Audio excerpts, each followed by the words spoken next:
Jill Taylor's housewife fitness program, Jill Taylor's expectant mother's program, the divorced woman's program. Got anything for me? The blonde fascist pig program, huh?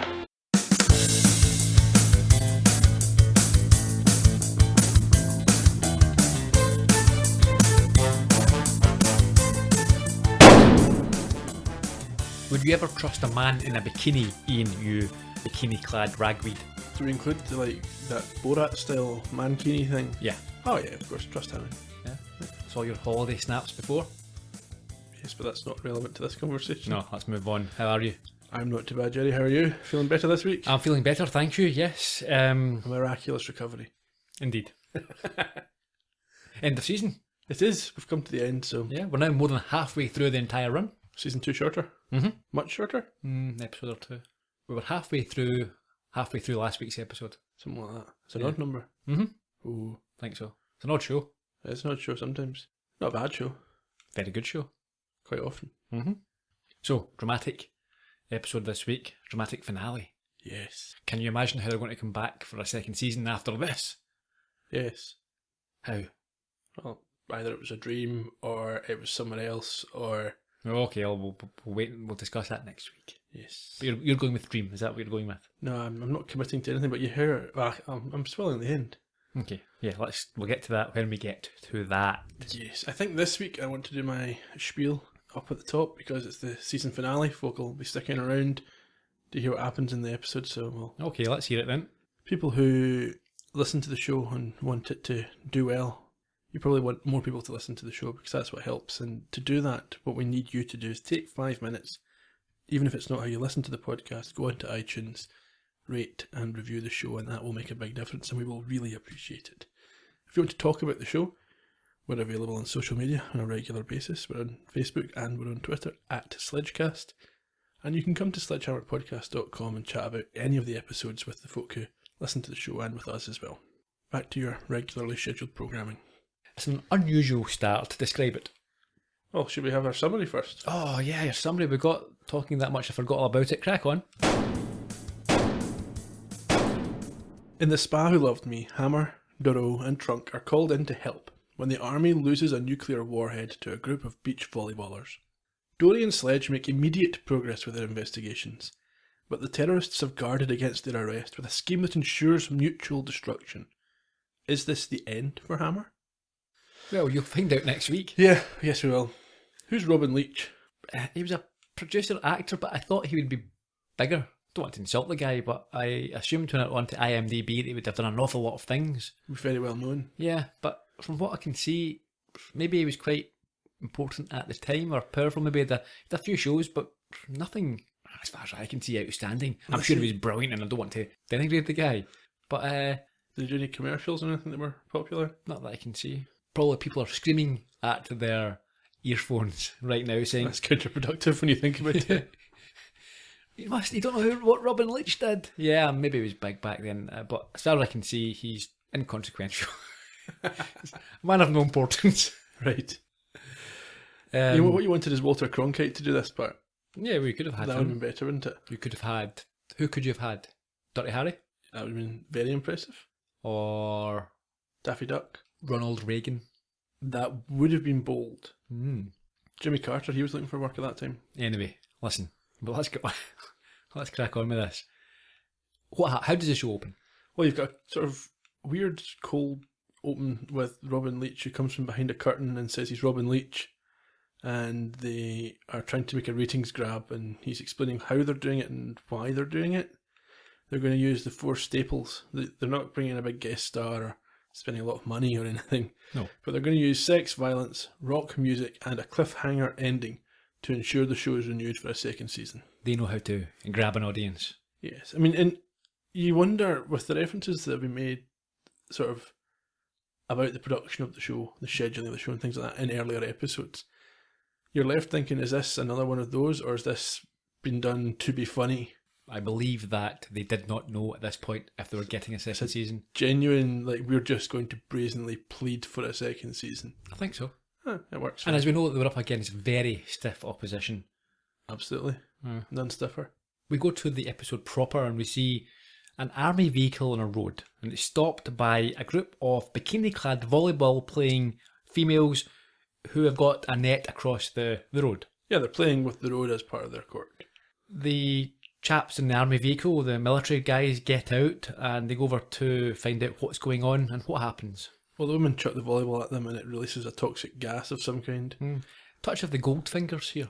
Right. So the title is obviously this week A Bond reference. A Bond reference, The Spy Who Loved Me. And in Goldfinger, you had an all-female group of pilots who dropped this type of knockout gas over Fort Knox, over the military, and knocked them out. So, Right. What is your favourite TV show episode that was named for a Bond movie? Like named like a parody or a changed of a The Bond Spy Who movie? Loved Me. The Spy Who Loved Me. I can't think of anything else. If you ever watched the Disney cartoon Secret Agent Oso or Special Agent Oso, Never. every episode is a Bond Right. title. So my favourite was A Quantum of Sandwich. Oh, that's okay. It's quite a good one. Yeah, it makes more sense in the actual title. No Yes. one knew what the hell that was. People who write books and things, I don't really use words. From there we go to Trunk's office, and we see Trunk apparently praising Sledge for apprehending some bank robbers by reading the poetry of Rod McEwen instead of using violence. Yes, and Hammer has decided to eschew violence altogether and chucks his gun out the window. Yeah, he tells him that poetry is more powerful than tear gas. Yes, and he gets a big hug from Trunk. And he's about to get more than a hug from Dory. Yes, she's obviously superficial enough to fall for his poetry. For the first time, Sledge recognises her as a woman, all women. Oh. And they're about to embrace, and what happens? He wakes screaming, shouting, "What a terrible nightmare." Did you see that coming? Yes. He's in a cold sweat, and he makes sure his amigo is still beside him on the pillow. And heads to the precinct. Trunk has a do not disturb sign I on like his it. door. It's brilliant, it's his own face. And Mayjoy warns Sledge against entering, as it is a top secret meeting with Trunk, Dory and some army brass. Yeah, but because Mayjoy is a complete half-wit and just mean to Sledge all the time, Hammer ignores him. Yeah, he firstly tries to push it open, and when that doesn't work, what happens? He shoots it open. Yeah, and just at the time, Trunk is insisting to the army brass that everything will be top secret and No interruptions. no interruptions. I did like the fact that moments after he went in, he's got a food delivery. Yeah, he's got a massive sandwich. Yes. It looked good, even though it wrapped Oh, in it did, foil, yeah, it looked yeah. good. I liked his line as well. He says, "Wait a minute, are you planning an invasion without inviting me?" Yes, it was brilliant. Sledge introduces himself and his platoon. Yes. And the major, is it a major? I think it's a major. General. He seems quite impressed with Hammer. He likes the cut of his jib. The general then brings Hammer up to speed. I was just filling him in on what's happened. A Class D warhead was en route to a secret test site when the truck was intercepted by terrorists. What were they? Bunch of drug-crazed hippies packing M16s? No, they were a team of women in bikinis. Really? Hammer, this is serious. That's right. That's why I'm here. She never wears a bikini. Hammer, it's because of my background in terrorist psychology. Well, this never would have happened if the military hadn't gone soft. What you need to depend on is fine, upstanding young soldiers like this man. Where are you from, son? This is the man who betrayed his country, and he was having an affair with one of the terrorists. Why, you traitor, you Judas, you Benedict Arnold! Hammer! You see, I can't even trust my own men. That's why I had to bypass internal security and come to you. There's a bomb out there, and I want it back. This is a priority 1 red alert. A bunch of women with a lethal warhead. Just look at all the damage they can do with one credit card. A nod back to the pilot episode there. Yeah, Dory was originally brought in as a terrorist negotiator, wasn't she? She was indeed. And proved that she was worth keeping around. From there we go to the computer room. Dory is having the army prisoner describe this female leader. Yes, I don't think this technology even exists now. And Sledge is sceptical about the results, but it does produce one. Yeah, and Dory explains why she's doing it and why they haven't used a sketch artist. Why is that? Because he can make more money at the county fairs, so he's quit. It's probably not far wrong. Yeah, you just sit and do caricatures, folk will pay for that. Sledge picks up this printout and asks the prisoner if it was worth selling his country down the river for her. And he says, well, what do you think? She was known as Scarlett O'Hara, and Sledge thinks that she sounds familiar. Yes. Daly enters. What does she have to say? Well, Hammer's car's about to be towed.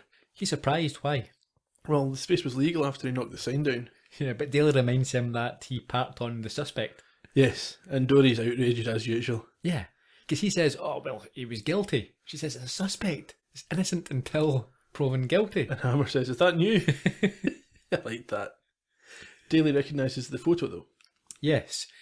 This woman uses her Jill Taylor Fitness Centre, the same one she goes to. Yes, I think it's some kind of chain that she bought off of Milo Janis. Yeah, it's actually a reference to the Jane Fonda Okay. craze of... Milo Janis would be good, but yeah, it's Jane Fonda. So Sledge decides to head down there and try to find this little Miss Armageddon. He meets Jill Taylor. Well, before he meets Jill Taylor, we get the clip from the top of the show with the personalised workout they've prepared for him. Mm-hmm. It's interesting, actually, hearing him described as a blonde fascist pig. There's been a lot of discussion lately about whether the word fascist is used too easily. Mm. And Well, it's not a very specific meaning. I think it is. It's now taken on a general meaning of just a oppressive right wing. yeah, But that's obviously fascism is a very specific political view, and ideology. Yeah. Yes. anyway. Yes. I don't think that Sledge is a fascist. No, I don't think he is. Anyway, we won't get to that just now. So he's told by the receptionist that Jill is busy with a recording of a new video. Yes, she's doing the Las Vegas Showgirls workout. In Columbo style, he interrupts and then is forced to participate in the activities of a subject with disastrous results. It's just like in the Columbo episode in Exercise and Fatality, where Columbo's made to run up and down the beach with his fitness expert. Yeah. In fact, it's exactly the same sequence. So Sledge is trying to find out more about this blonde from the printout, and Jill is reluctant to give any specifics. Sledge pushes her a little, and she, suggests, probably quite rightly, I don't know all of my customers. She's got lots of them, and she asks Sledge if he knows the whereabouts of all of the criminals that he has had dealings with. Yeah, but he does. Yeah, where are they? Cemetery. Back to the precinct. He returns there, he's a physical wreck, but he has the file of this suspect. What happened to you? Jill Taylor challenged me to a workout. I got pains in places I didn't even know I had places. What'd you find out? Other than you're in lousy shape. Maybe you'll have a little more respect for me when you take a look at this file and find out what I got on that tank-top terrorist. Yeah, what did you get? Well, I got her address, for one. 1600 Pennsylvania Avenue, thank you very much. Hammer, that's the White House. Oh, we can't bust Nancy Reagan. It's obviously a fake address. The health club must be in on this. Jill Taylor's hiding something.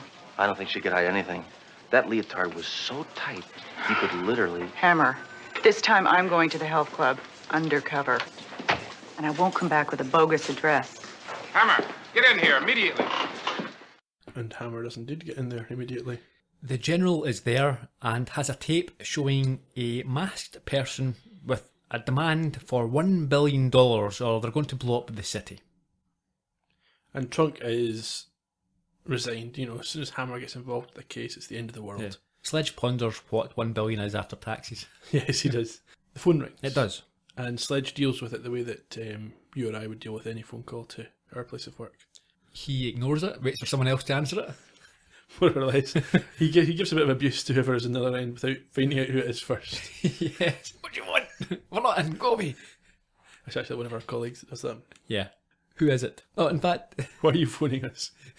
he tells him to clear the line, calls him a maggot. Yes. He says it's someone pretending to be the governor. It is, in fact, the governor. Yes. They will not be paying the demand.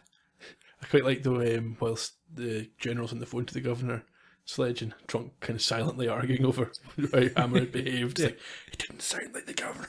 Now, they're not paying, not because of any sort of ethical stance, they don't have the money. Yeah, they can't afford it. Hammer guarantees the other two men that the terrorists are bluffing. Yeah, so they should do nothing. Yes, and if they're not bluffing, it doesn't matter because they'll be dead anyway. There's a second phone call. And the general takes it. Who is it? It's Dory for Sledge. Calling from the health centre. She thinks something is going down there, And as she hangs up, we see the blonde approach her from behind with a gun. That's right. Ominous. Not looking good, is it? No. Sledge leaves, and immediately a reporter and camera crew enter, and they've got questions for Trunk about this rumour. Trunk must be relatively happy because no one's there to steal his close-up. That's true. What does Trunk say to her? He says it's ridiculous. He denies the situation, and then she turns to the general and says, "Why is there a general here?" And he too denies that there's any story, but Mayjoy bursts in, With news. or says to put on the news. And what do we see? It's the terrorist, again, saying that there's 10 hours left, the leaders have not responded, and it's all going to go. Yep, city will be destroyed unless they get this cash. And we get a montage then of panic on the streets, an elephant stampede, and a roller coaster. I did enjoy the roller coaster. Yeah, that's quite nice. So we head back down to the fitness centre, and Sledge creeps in a not so steady manner, No, it's his usual stealth mode. He just knocks everything over and makes a lot of noise. bumbling around. I think the first time he bangs into something and he says, "I don't think they heard that." And then he gets spooked and shoots the head off a cardboard cutout. Yeah. And I think he says, "Yeah, I think they'll probably have heard that." But there's nobody about, and he stumbles backwards over some gym equipment and drops his gun. Yes, to be met by two hulking female bodybuilders. Yeah, who for no reason burst out of their clothes. And Hammer says, "Now that was gratuitous." And they throw some weights at each other until Sledge is pinned to the ground with a barbell before one of the female bodybuilders bends his gun in half. Yes, he's not happy about that. Oh, you wouldn't be, would you? No. You don't want a woman to bend your gun in half. No, and then you try and shoot it and it shoots back to you. We're in the spa room next. Yes, Dory and Sledge are hanging upside down, and Hammer says to Dodo that he found her at last, mission accomplished. And I think she says she wants a new partner. The masked figure arrives and Sledge quips that he will be sick if his ex is underneath the mask. Yes. We discover who is indeed behind it and the fate of Sledge and Dory. Jill Taylor, I don't believe it. You'll be happy to know that your governor has capitulated. $1 billion. $1 billion has been placed in my Swiss bank account. I thought the state didn't have $1 billion. They hit up Iran for a loan. Why did you do it? So you could finance some army of Amazon women to take over America and make us all watch soap operas and tie up the phones all day? Was that it? No, I wanted the money. Well, now that you've got the money, will you call off the threat? No, I'm going to go on TV and ask for more money. I've got a good thing going. Just like a woman always changing her mind. Enough of this chauvinist dribble. I have a broadcast to make. Yeah, I gotta go too. Thanks for steaming the wrinkles out of my jacket. Not so fast, Inspector. You've had your exercise. Now it's time for your dip in the hot tub.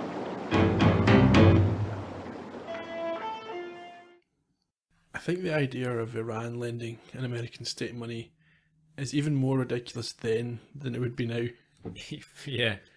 However, I do like the fact they acknowledge that there are relationships with countries that are perceived to be enemies when it suits. Absolutely. Also, the mode of death here, of killing, was very James Bondy, wasn't it? Was it going to be drowning or boiling? I think it's just drowning. Drowning, isn't it? yeah. You can't get a spa up to boiling temperature. No. Why would they have such a setting? Because they're villains, Yeah, but you'd have to have... specially modified. Yeah, I think drowning's easier. You don't normally have a bar that lowers people headfirst into a spa. That's a fair point. So they're being dipped closer, and who saves the day? Trunk and the team. There's a brilliant line. My favourite line of the whole episode's just coming up. Okay, what's that? Well, after releasing Hammer and Dory, Trunk goes through to where Jill Taylor is filming and says, "Your show's been cancelled." And Sledge says, "Are you talking to me?" That's very nice. I enjoyed like that one. yeah. That was my favourite. She says, though, that the bomb's going to go off in 5 minutes because this is her backup plan. Yep. Sledge asks if she will tell him where it is. She says never. And Sledge says, "Can you rephrase that?" So we're in the fitness centre again. For whatever reason, they've confined their search to the one room that they were in. And Sledge is getting annoyed by the noise from the hot tub. So they turn it off and they spot the bomb, the warhead, in the water. Yes. The Sledge goes in and retrieves it. Mm-hmm. He then attempts to defuse it with the famous last words, "Trust me, I know what I'm doing." We cut to an external shot of a nuclear explosion in a ruined cityscape and hear Trunk yelling, "Hammer!" Yeah. And on the screen, the words come up, "To be continued, next season, question mark." guess. But if Trunk's able to shout hammer, then I assume they're I was thinking that could be a ghostly a ghostly echo. Yeah. That would be unfortunate if that was the last thing you heard. Yeah, it would be. So, who knows what's going to happen? Will we have a second season? Will this podcast be coming back? Well, if not, it's been nice and cheerio. Bye-bye. Yeah. So, yeah, it was quite fun. Yeah, I like that episode. Again, like last week's, more the second time than the first time that I watched it. It was enjoyable. Good. So, again, any theories on how they're going to bring it back? Well, we've talked about either it hasn't really gone off or... Yeah, we saw the result. So the devastation. That could be Sledge imagining in his head what's going to happen when I turn this. Okay. That would fit in with Trunk shouting and the ruined city and everything else. We also saw earlier in the episode Sledge having a nightmare, a dream. Yes, so they've set us up for that a wee bit. But it could be that's too obvious. Possibly. We'll find out. We will. Some production information, Ian. How about it? Sure, why not? April 28, 1987 was the original air date. It was directed by the familiar Jackie Cooper. This is his third of 4 episodes. Tino Insana was the writer. He was born in 1948. Given this script, maybe Insana. Editor-writer on 6 episodes of Police Squad. Some minor acting roles and voice work on Three Amigos, Darkwing Duck, Who is Harry Crumb? That's a decent John Candy movie. Bobbies, Back at the Barnyard, Bubble Guppies. Bubble Guppies is good. Bubble Guppies World, actually. Maybe that's a theme park or something. Okay. And Pepper Ann. Robert Wull was also a writer. He was born in 1951. He created and writes and stars in Arliss, which is quite big in the States these days, I think. We've not got it over here, I don't think. Okay. He was also in Bull Durham, LA Law. Like Bull Durham. First Batman, or the first Tim Burton Batman. Mistress and The Bodyguard. He's won 2 Emmys in 1991 and 1992 for co-writing Billy Crystal's Oscar telecast. Oh, there you go. Talented man. Mary Warnov played Jill Taylor. She's born in 1943 and she's a bit of a B-movie cult star. She has been in House of the Devil, Death Race 2000, Warlock, Eating Raoul, Rock and Roll High School, Carquake and Chopping Mall. Chopping Mall was a good B-movie. Right. She certainly had that look down the sort of 80s breakfast TV fitness expert. Do you remember we used to have those before Mr. Motivator? Lizzie. Yes. Oh, yeah. Saw her in Pointless the other week. She's still around, yeah. Lance Legault played General Mills. He died in 2012, aged 77. He was in Stripes, Prince Avalanche, Coma, LA Law, Dallas, Star Trek Next Generation, Werewolf, and he played Colonel Decker in the A-Team. That's where I know him best from. You have in an episode of Columbo. Who did he play in Columbo? He played the police captain in No Time to Die. Oh, you didn't like that one? I didn't like it as a Columbo episode, no. No. But he was in the back when they're racing to the scene at the hostage house. Yes. He was in the back of the in car. The back of the car with. Robin Leach, as we've discussed, played himself. He was born in 1941, an actor and producer on shows such as Lifestyles of the Rich and Famous, Garfield and Friends, Family Guy, and The Ridiculous Six recently. Susan Severid played the blonde head terrorist, born in 1955. She was a former top model. She was also in The Howling 4, Santa Barbara, The Fall Guy, T.J. Hooker, Chips. Now, her husband was Tony van Rentergem. He was a World War II Dutch resistance fighter, tasked by the Simon Wiesenthal Centre to stalk and find Joseph Mengele. There you go. He, as you can imagine from his career there, was 35 years her senior. He died in 2009, aged 90. Now, she's 60 today. Right. He died 6 years ago at the age of 90. Now, I have one here which I'm not taking any notes on. You can perhaps fill us in. One of the soldiers at the start who caught the volleyball was none other than Brent Spiner. Well known for Independence Day. Is that all? And Data from Star Trek. And also a lot of other characters, Lore and Dr. Soong and others. He's, one of the mainstays of Star Trek The Next Generation. Now, I checked and I think this was 87. So I think it's just before actually he joined. Literally right before The Next Generation, yeah. Yeah, so there you go. You didn't spot that, did you? I didn't, but I wasn't looking for it. The title, as mentioned, was a reference to The Spy Who Loved Me, the 1977 Roger Moore James Bond movie. And as we also have mentioned, Jill Taylor was a parody of Jane Fonda's Workout. And apparently the ABC executives would not allow Workout to be used in the title of this episode for fear of lawsuits. Right. There's a lot of fear of things going on in some of the early productions, remember, but going back to the first few episodes. And Alan Spencer suggested originally wanted an ABC executive called Brandon Stoddard for the introduction. Right. But they said, no, we don't want to do that, so that's why they used Always Leach. taunting them. Yep. Next week we have, well, who knows? Yeah, they're all dead. Yep. So, cheerio. Favourite line this week? Oh, it's when Sledge says, "Are you talking to me?" when they talk about the show being cancelled. Okay. I'll go for, were you planning an invasion without me? That's a good one as well. So, I think we'll probably be back next week. Well, I hope so. In a dream. Yes. We'll return in your dreams anyway, even if you don't get a new episode. People. That's a bit creepy. Don't be telling people about their dreams. Nah, I'm cutting that. Okay. Yeah. In fact, I might keep that in. That was just odd. That's us then. Yeah, we will see you all next time. Cheerio. Weetabix.